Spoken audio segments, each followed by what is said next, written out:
This season, something we're kind of like circling around is like thinking about the local communities we were raised in, like the geographic communities we were raised in, and how specifically growing up in that place kind of affected the way that we processed our gender as trans people. I feel like we've talked about this before. I know, Allie, you were kind of like a tomboy and your parents were like simply begging for you to be anything else. I feel like I was kind of set up to be this kind of like master at like girlhood and like dressing like very femme and like going to like church and things like that. But I feel like an interesting thread is also like now that you're a parent, you're thinking of it from like the parent perspective. Like 100%. It's so crazy. Even being like gender conscious and being like, well, I'm just really playing with trucks with him a lot. Because we just have all these trucks because people have given us these trucks. So, it's just kind of like trickle down masculinity. Totally. It's just like what's around. And it's like, yeah, trucks are cool. Yeah. Like, you know what? That's kind of what I've ended up with is I'm like, oh, if you're being drawn to it, it's just because it's a fun item and I don't have to get in your way.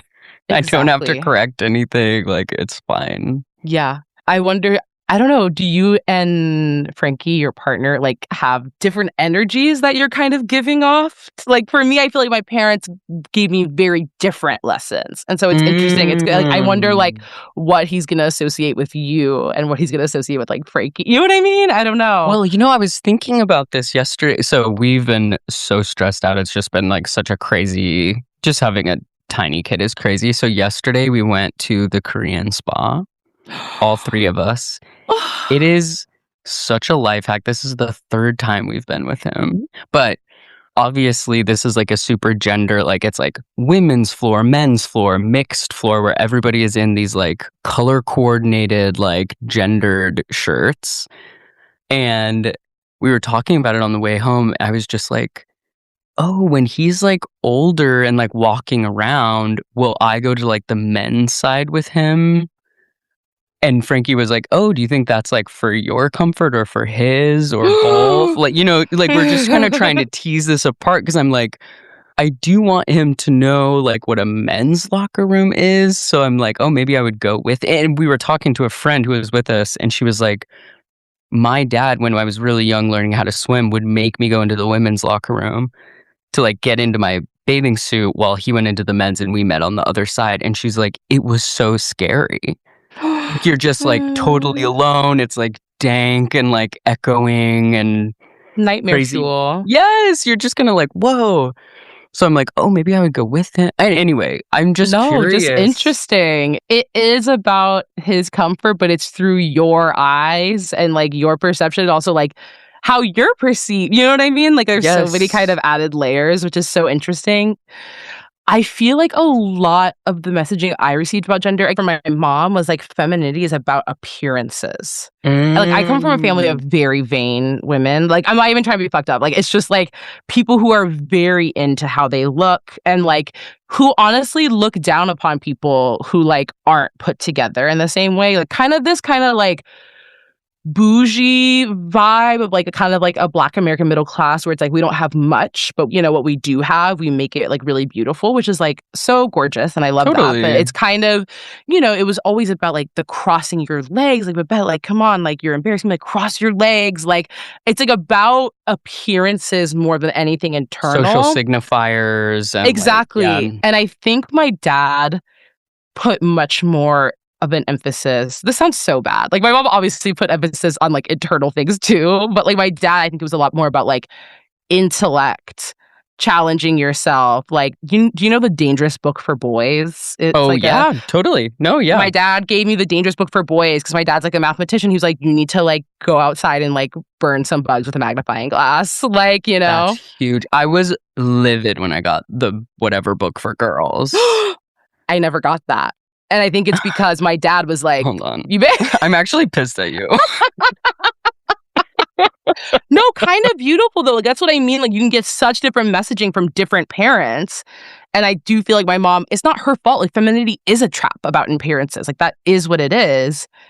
And also, I think my dad, who's just like also a much more like inward facing guy, he's just very introverted anyway. But like kind of what he brought to the table was like, this is kind of what I'm interested in. So like, I hope that you're interested in it too. So maybe we can do it together and like maybe we can go on bike rides together and like, so do you feel like you got different messaging from kind of each parent? Yeah. Or like, were they kind of a united front?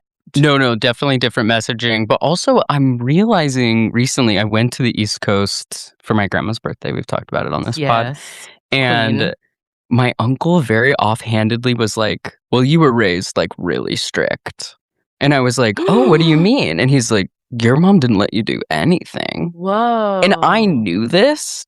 But hearing it from like now that I have kids, I'm like, well, yeah, I'm definitely clocking how my friends are raising their kids. Of course. It was like from that kind of like outside perspective. So I think my mom, the way that she raised me was very like safety for, like conservative safety minded. But she also was like kind of weirdly like feminist in her own way of like, don't let anyone tell you can't do something because you're a girl. The dogs. Yes. She has her like ventures. Like that's what I think of your mom. She's got her fingers in a lot of pies. She's kind of like self-employed in like 9 different ways at all times. Right. But that was really interesting to me because I'm like, I wonder if he would say the same about my brother or if my mom really protected me. Because I remember there was like a lot of messaging around like if people would kiss on TV, like the channel was changed. Like she was like very afraid of sex. And I'm like, that. LOL, I was gay the whole time. Like, I don't know if she was like worried about like teenage pregnancy or something or just general middle-aged woman like paranoia about like sex or whatever in America. Yeah.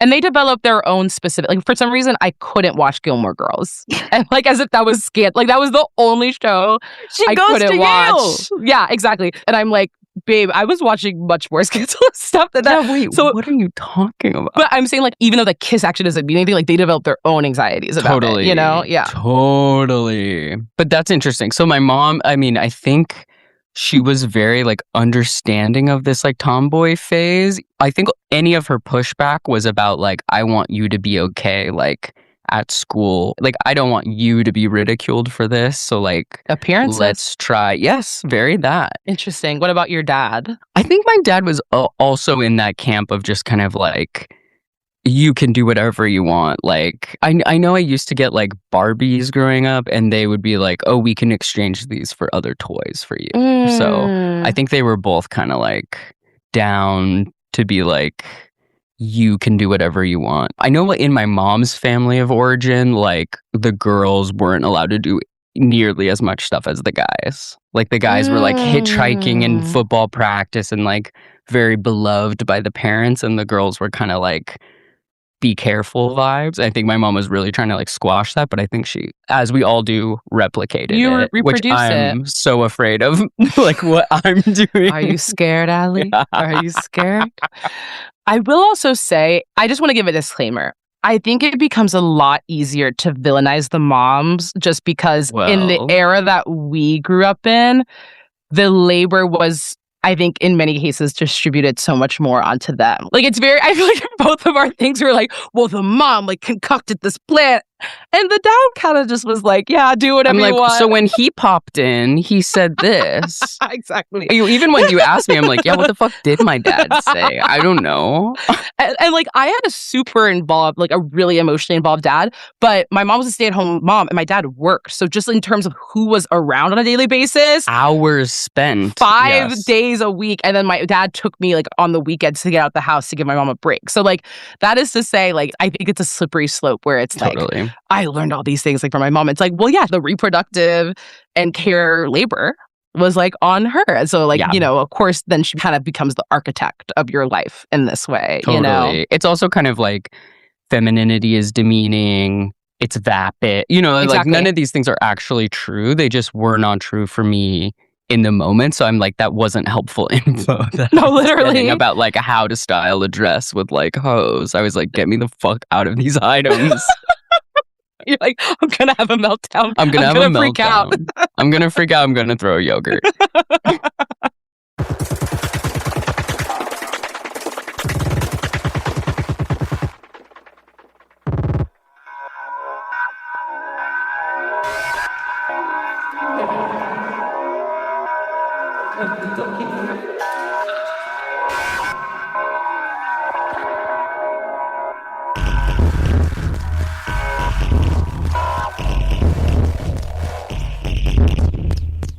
Okay, so today we have an amazing interview with someone that we are both such big fans of. Today we talked to Dion, aka TYGAPAW. And my pronouns are they, them.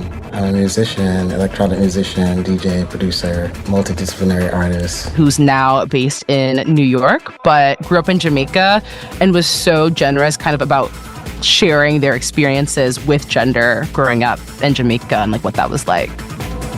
I was really moved by the Black Trans Basque experience video. So beautiful. A lot going on in there. I'm so excited for their new album, which is out now. Yes! We'll talk more about that in the credits, but yeah, let's get into it.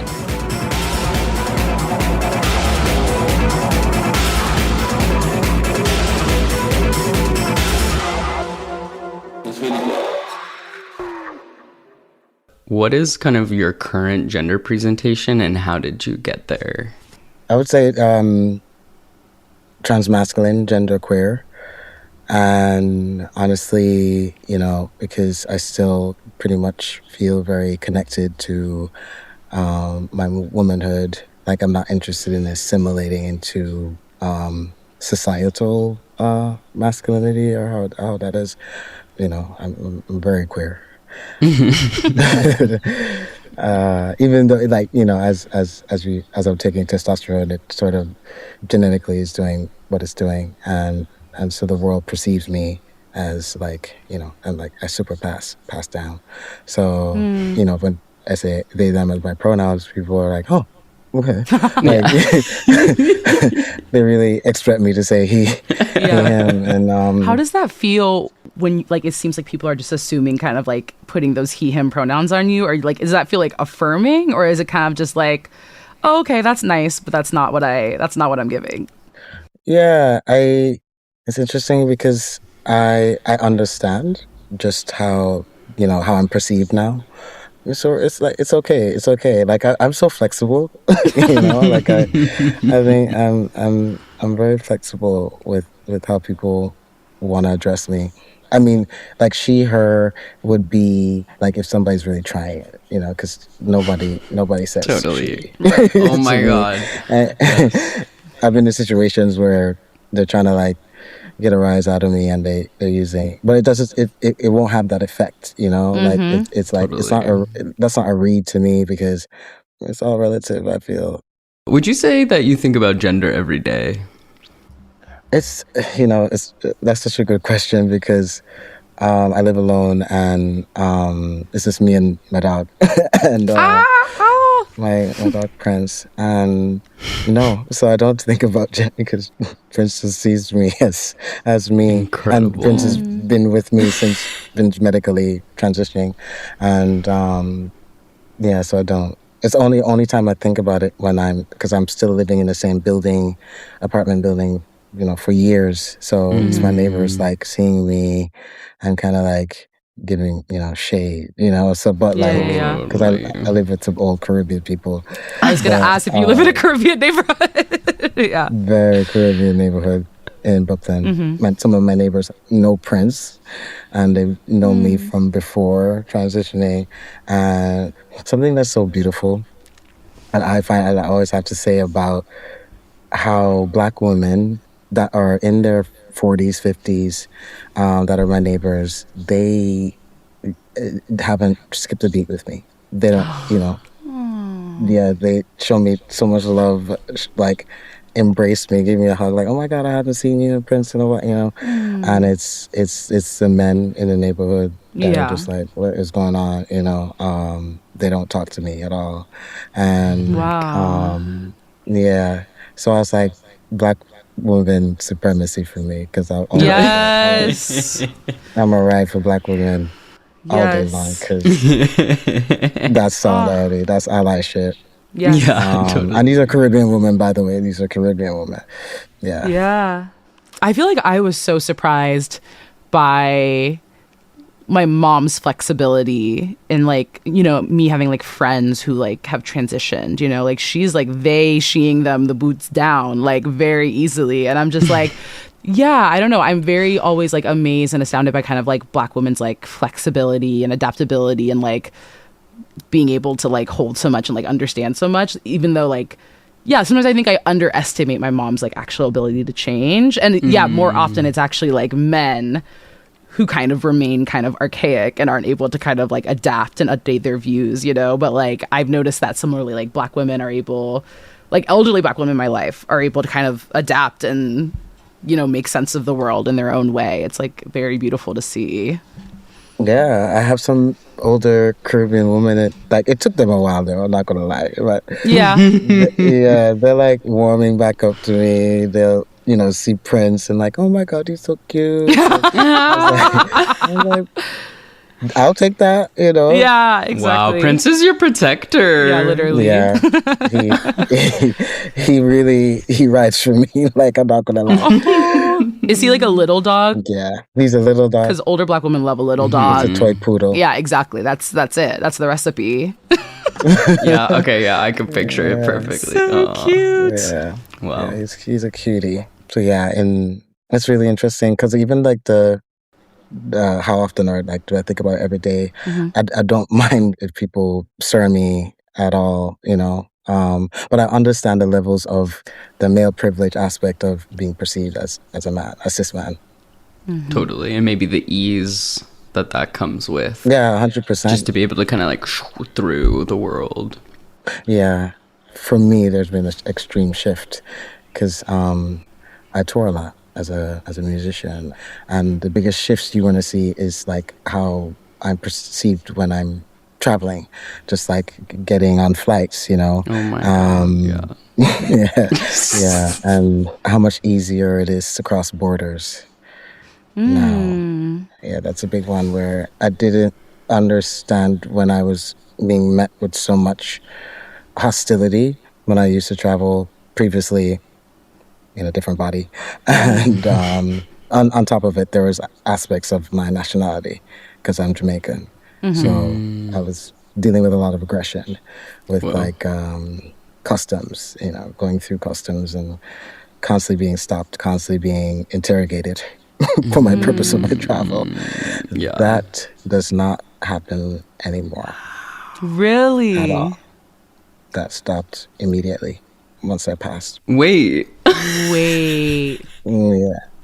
I'm going to wake it up because that's insane. That's so crazy. Black women are not, you perceive them as not being accepted, like, you know. Yeah, you can't be like assimilated into whatever. And it's like you still have an accent, but for some reason, like aligning that with masculinity is what's okay is so interesting. Yeah, interesting. And I mean, I would even go so far as to, because I'm not traveling on my Jamaican passport anymore. I'm traveling on a U.S. passport. Wow. Yeah. Yeah. In my U.S. passport, I had to change my gender marker. So my gender marker is now male. So it was just like how much access I had. But like on top of that, like it's male and the nationality change. Wow. Yeah, totally. It's okay to be Black and queer if you're like from here. It's like kind of the idea, right? Yeah. Yes. Yeah. Wow. It gets quite intense, you know, sometimes when you just realize like all the restrictions, the categorization of how we can move through life and just kind of like who gets to access and who doesn't. I just got back from Jamaica. I haven't been home since medically transitioning. And this is the first time I'm flying back without my Jamaican passport because my Jamaican passport says female. And so I had to enter as an American while I'm Jamaican, you know, and it was like... Whoa. And then as I land and I'm in Kingston Airport, then there's a queue, then you check in to the customs kiosk, like, and then you get the paper that's whether you need to go through additional screening or you just get. So I'm just like, I'm just joining the line that everybody's joining. Then one of the attendants like come over, takes my paper. Then it's like, oh, you just go. Yeah. I was like, what happened to this long ass line of other like Jamaicans? Wait, because of an American passport? Yeah, you just shoot straight through. Wow. I've had that happen in Mexico. I've had that happen on the way back from Europe. It's crazy. Like there's a 3-hour line and you just go straight through.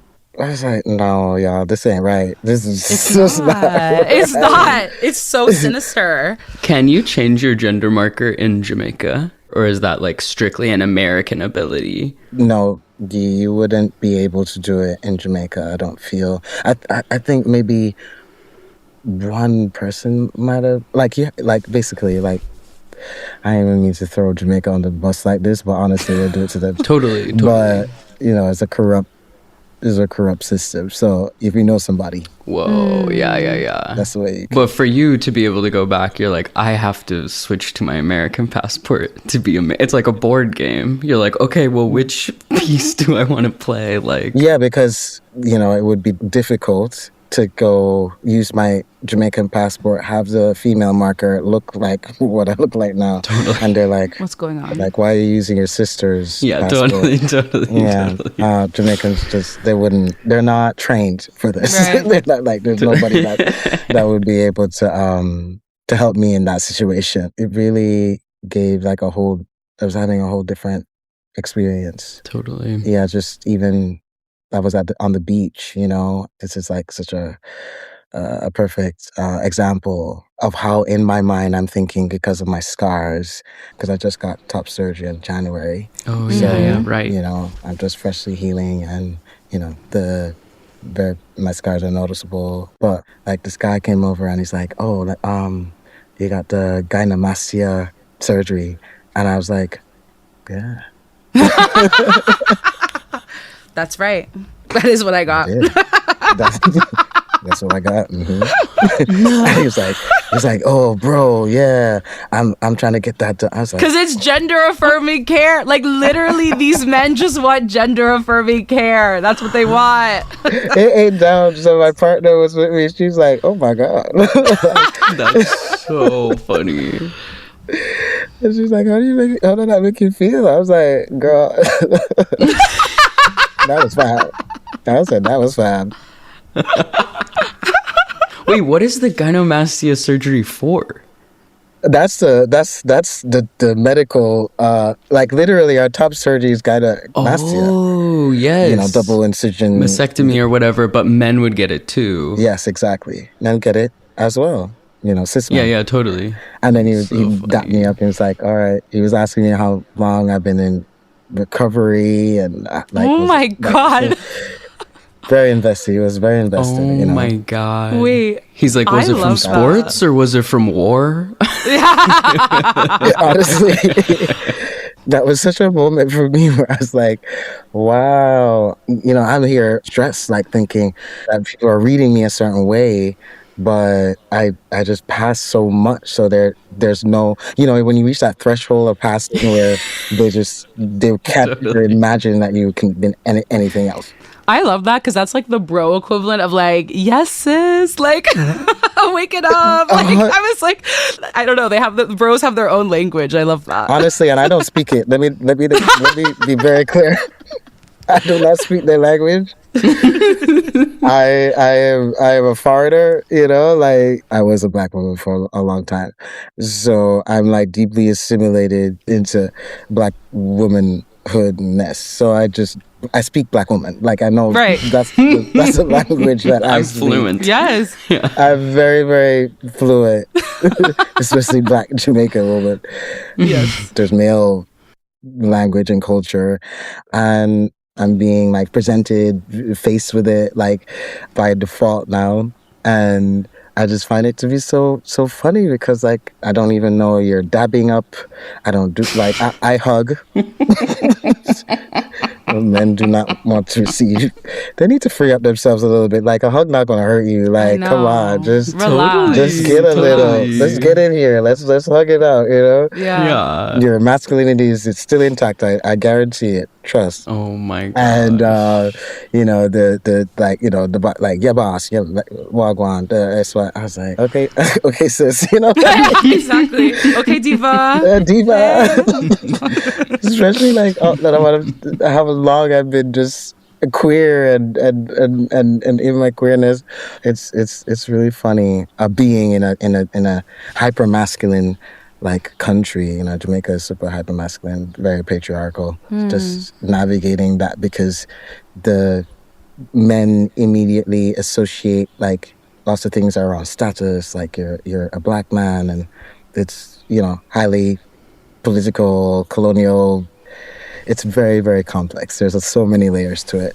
Yeah. But I found myself having to process quite a lot, you know, because I grew up in that society, that the classism of it all, the colorism, all the layers. So it was heavy, but at the same time, I was like, I have to come back and go through this process of just unpacking it all, you know.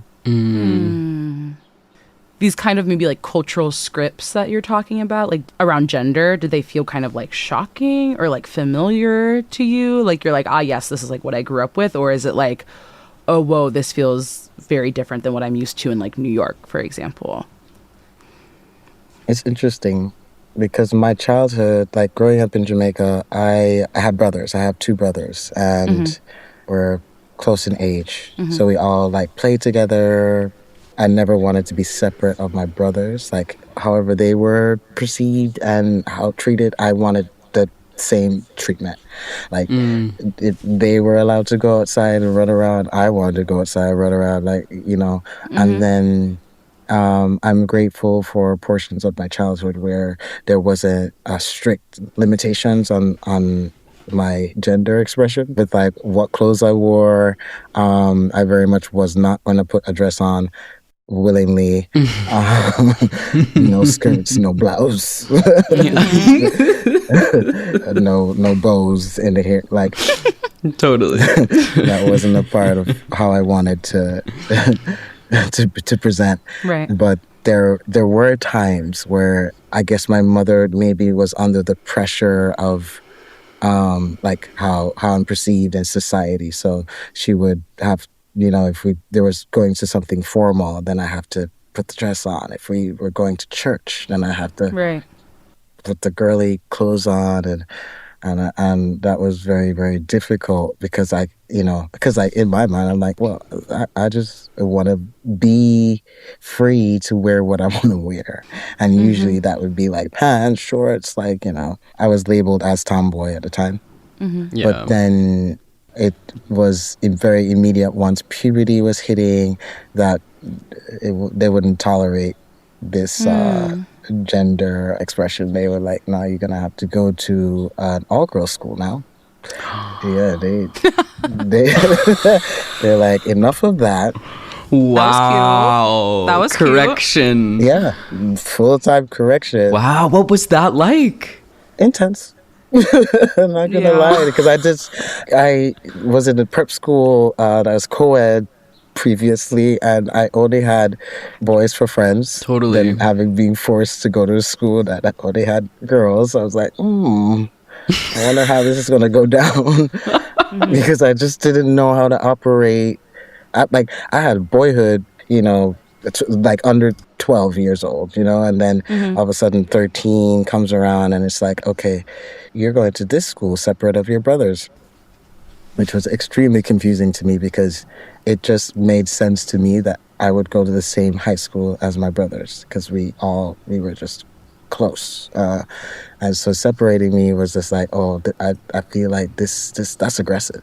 Totally. That's really aggressive. Totally. I was not happy. But over time, I think that something really interesting happened. It's the turning point of me learning about girlhood, even though I was very, very resistant to it. Like, I could start to understand girls and become friends. And I mean, obviously, I wasn't girly, you know, I wasn't feminine then, you know. Right. I played sports. I was just I used to play soccer, and what in Jamaica we call it football. And Jamaica's so gendered, so even the sports were super binary. So there's a sport called netball, but like only girls play netball because it's like it's a just a version of basketball, but you don't bounce the ball. This is so crazy. Yes. It's like here where we have like softball and we're like, oh, the ball's a little bit bigger. Yeah. You know what like I mean? gender, it's like these little, softball, like feminine, baseball, Right. I couldn't understand any of it. But at the time, I know it's different now. There's like women's and girls league for soccer. But soccer was always very masculine. Like no girls played soccer at the time, you know? Let me just give it away. I'm 42. Oh my God. So this is where I was like, in my day. You look amazing. Black don't crack. I know that's right. Yeah. At all. Never. At all. So 83? 84. 84. Okay, I'm 88. So we're close-ish, but yeah. Exact period, right? Yeah. Mm-hmm. So the 80s babies. Yes. From analog to digital. I don't know if you feel this way, but I also was so comfortable as like a tomboy, all boy friends, like, or like guys who were friends. And like when that was like taken away from me, also similar, not all girls school, but just like my family and the world conspired to be like, you need to know that you're a girl. Yeah. So forceful and just like not okay. But I'm like, if I had been born a boy, I was so comfortable, I would not be as like complex. No. Like, I'm so thankful that there was kind of that thing that felt like such a mistake to me. But I'm like, oh, the socialization that I've had. Yeah. A lot of like the toxic masculinity and like a lot of like the scary stuff that comes with masculinity. Exactly. Like isolation or, you know, like some of these things. I'm kind of like, it's nice that I don't have those as crazily as I may have had them. I mean, there's still isolation with the trans experience, but yeah, it's not the kind of like toxic masculinity, like, you know, who knows what I would be doing if I was born a guy. I would be, you know, getting a double mastectomy. Yeah, exactly. Just for fun. Looks maxing. Yeah, exactly. Scary stuff. Chewing on a tennis ball. There's something very healing about girlhood, I think. Like, it's very traumatic in some ways, but like 10 or 11 is just that age when they're like, okay, you need to start. Like at the start of middle school, it's like they're like, you need to start assimilating. They worry that they're letting you down by not telling you what the world is going to expect of you. Exactly. So I feel like my mom thought that she was doing me a favor. And you know, like maybe she was, but she was just like, you need to know that this is not normal. Yeah. And it was like very like, you know, confronting. Yeah. But that's also the age when boys get really toxic. Like I remember like all these boys who I'd grown up with who were so sweet, like in middle school just turned into these like monsters. Oh, and I'm like, funny. Oh my God. Thank God I had like girlfriends and like I wasn't with these boys like humping these pillows in dark corners. Like I'm so grateful for like close girl friendship. No, do you know what I mean? That's what's happening at these sleepovers. I know what you mean. Yeah, I don't know. Like girlhood can be such a site of like trauma, obviously, in so many ways. But there is also kind of this like healing energy to like have like very deep, close. Like Want $1,000 weight loss medication for $50? It all starts with Roe's free GLP-1 insurance check. Just upload your insurance card to see if you have coverage, then relax. Over 200,000 people have qualified for a $50 copay through Roe. Go to roe.co/health. Half of covered patients have a $50 per month copay or less for medication, plus $145 monthly Roe membership fee. Deductible cost may apply and final cost varies by insurance plan. For safety information about GLP-1 medications, including boxed warning, go to roe.co/safety, RX only. Like girl friendships is like, it's kind of beautiful. Yeah. Yeah, I'm grateful.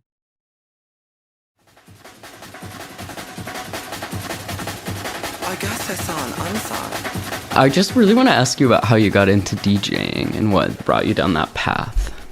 You know, I didn't seek out being a DJ. It was like, it's sort of one of the things that like came to me because I was always writing music. My interest was always to just be a producer, write music, be a musician. But I got to New York in 2002. I came for university. So I was going to Parsons art school. Oh, cool. And I graduated in 2006. But I was obsessed with New York. I was like, this is from Jamaica to New York. I was like, it's New York. I'm gonna be here. And then I had to figure out how am I gonna be here, you know? I only had like a student visa. I had to navigate some things. And I really like started to meet some people in like LES downtown. I started off like linking up with a friend and we formed like a band and I started to sort of like perform downtown and playing like some live shows. And then my bandmate was a DJ and she's a producer DJ. She's fierce fire. She's like Indonesian, Australian, and she put me on really. But as like DJing is really, really fun. There was this like corner restaurant, and it had a downstairs like club. I would like do these nights with my bandmate. The place was called Cocktail Bodega. It's not there anymore. But we were curating these parties there, and that's really like the beginning. And it was just like fun. It was just so much fun. But funny enough, at that time, I was not out. I was, I had a whole ass. I think I've lived 3 lives. So many lives. Totally. Yeah. Wow. Safe to say it's 3 solid, complete, alternate realities. Beginning, middle, end lives. Love that. But let's just say it was a different version of me at that time. Everything just burst out when I was like, wait a second, there is more to life. Like, I need to wake it up. Because that was like my mid-20s. And then my bandmate moved back to Australia, and I was like, okay, I'm solo now. What am I going to do? I started to realize, like, okay, this is a fallacy. Like, it doesn't, I'm not living in my truth. And I started to come out, essentially, because I have my gay friends. I love them so much. Oh my God. Like, they held my hand through it. They introduced me to ballroom culture, told me to watch Paris is Burning. Because I'm a Jamaican in the, early 2010s, and I'm navigating New York and trying to figure it. Like, at that point, I was an undocumented immigrant and then became documented. It was just like a lot that I was working through.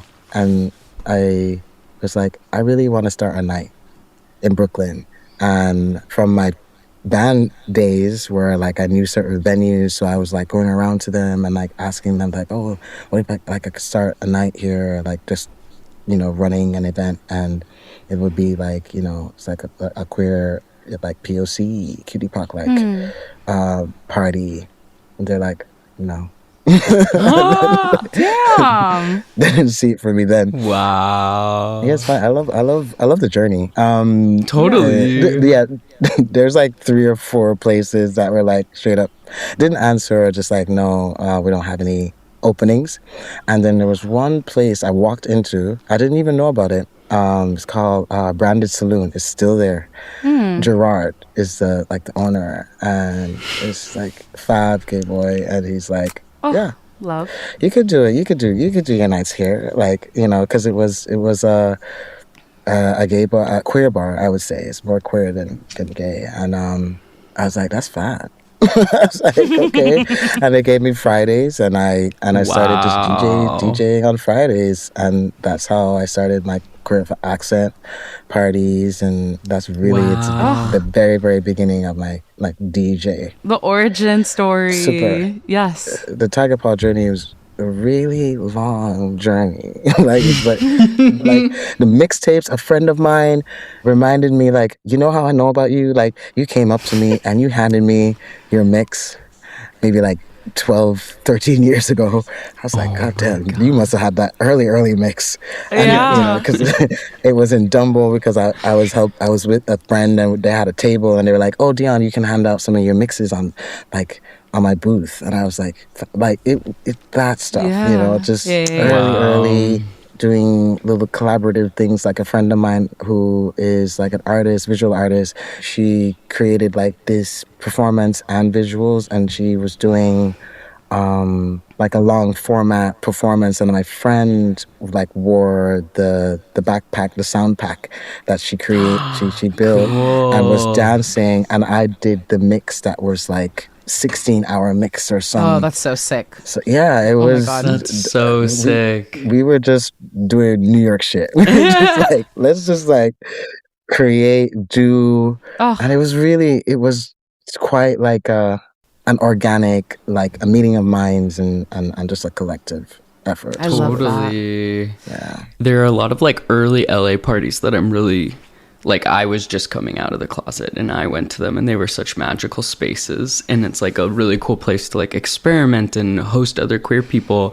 But Were there things that you learned like about being in community, being like the host of a party, like navigating, I don't know, different things like maybe harm in the community or kind of like egos or something like that?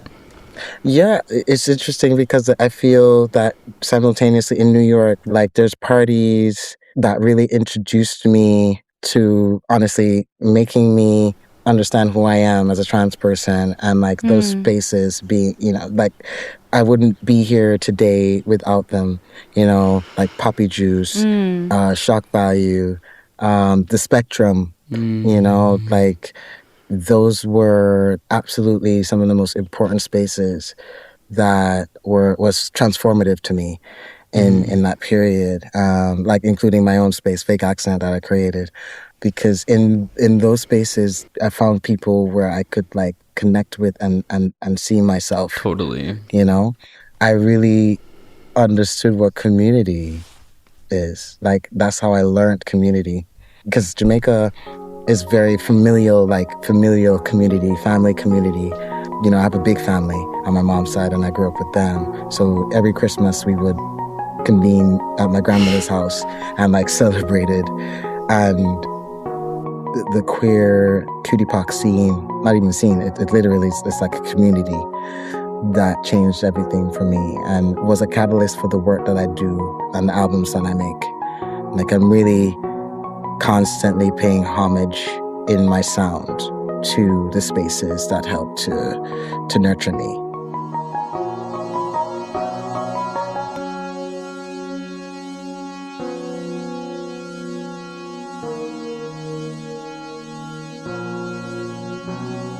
Just being the kind of artist that I am, and my whole reason for existing is to be a symbol of empowerment for people that look like me.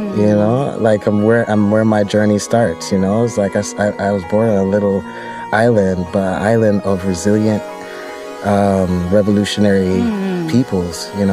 Jamaica is such a special place, and I'm like through my journey and what I've endured under the British colonial system and to where I'm at now. Like, I'm never going to stop. I'm never going to stop advocating for our, freedom, our right to existence.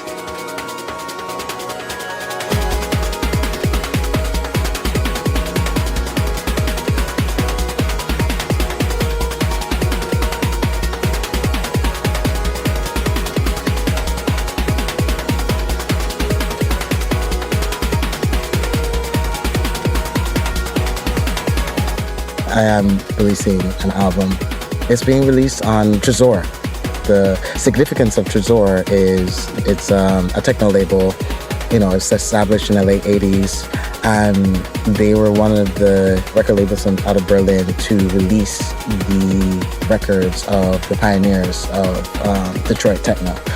Yeah, even in a time historically where they were not being supported locally, like in the U.S. market, because the sound was just too futuristic. It was like too much of the future. They didn't believe that Black people could make this music.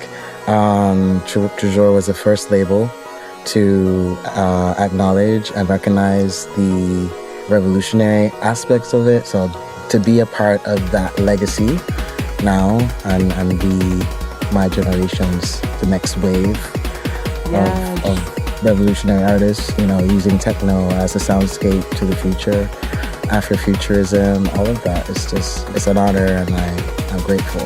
But I'm also gagged because I'm the first of my kind, It's just like a Jamaican making this type of music is not really a known thing, It's not like an average thing. And can you tell us what the project is called? Together You Gather, All Power Applied Worldwide. And that's an acronym for TYGAPAW. Oh, incredible. Hell yeah. Incredible. Yeah. Amazing. It's self-explanatory. It's so needed in this political moment specifically. I'm ready to reclaim our power. We must. And collectively do it so. Community is the key.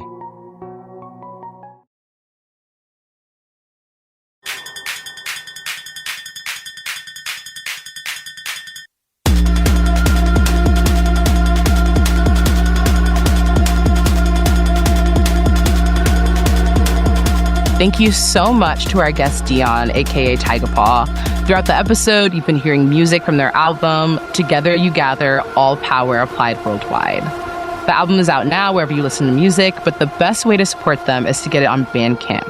There's a link for that in the show notes.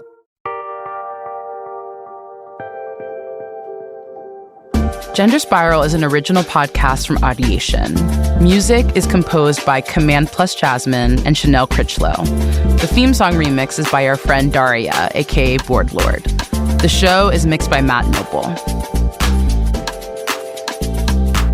Cover art is by Joey Hahn and graphics are by Michael Tyrone Delaney. The show is executive produced by myself, Ali Beardsley, my co-host Babette Thomas, and Sandy Smallins for Audiation. Our series producer is Ireland Meacham. Huge thank you to our Patreon supporters. We couldn't make the show without you. If you're not already a member, you can go ahead and join at patreon.com/genderspiralpodcast to listen ad-free, watch video recordings of interviews and bonus video content, join our Discord community, and more. You'll also be the first to know who we're interviewing, so you can submit questions for guests. Tiers start at just $2 a month. Plus, another new perk for our highest tier members, we're now going to be giving you guys a shout out in the credits just to say thank you. So on that note, thank you so much to the following patrons: Trash Hawk, Andy Muse, Dr. B, Nat Hayes, Kira Lowe, Fiona Fleshman, B. Peets, Tilda, and Shelby, Kenna's first favorite Sprite girl. Check us out at genderspiralpod.com, where you can find transcripts for each episode, leave us a voicemail, or shop for our merch store. We've restocked the camo tees and hats, so make sure to go grab one before they're gone. The links to our socials are in our show notes. Please follow us and subscribe on whatever podcast app you're listening to right now so you don't miss any new episodes.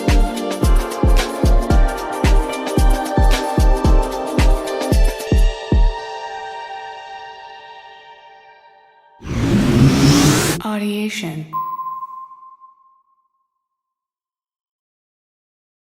Summer is here, which means we all want to look and feel our best. A GLP-1 may be right for you. Visit orderlymeds.com to learn more about which GLP-1 you could be eligible for. Getting started is fast, easy, and happens virtually through telemedicine from licensed professionals. Check it out for yourself. Go to orderlymeds.com/podcast. That's orderlymeds.com/podcast. Taking care of yourself feels great. Compounded medications are not FDA approved. Eligibility required and determined by a licensed provider. Individual results may vary. See website for details.